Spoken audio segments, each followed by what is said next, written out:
चाभी ले गईले सजनावा कैसे सपरी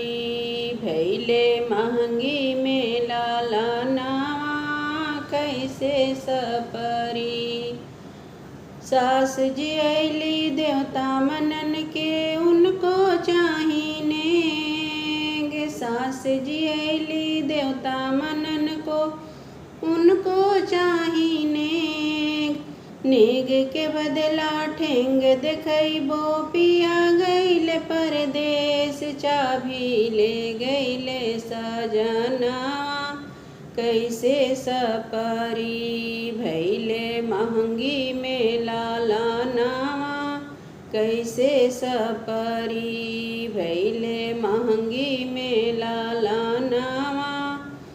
गोतिन जी अली हल्दी पिसन के उनको चाहिने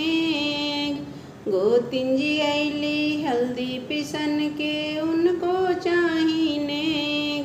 नेग के बदला ठेंग देखबो पिया गईले परदेश चाभी ले गईले सजनावा कैसे सपरी भैले महंगी में लालनावा कैसे सपरी भैले महंगी में लालनावा कैसे सपरी। ननद जी अली कजरा परन के उनको चाहिने गे ननद जी अली कजरा परन के उनको चाहिने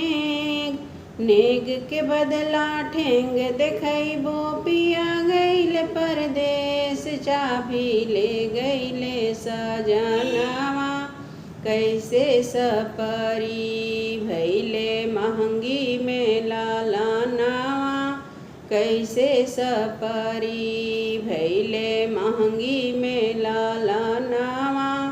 कैसे सपरी भैले महंगी में लाला।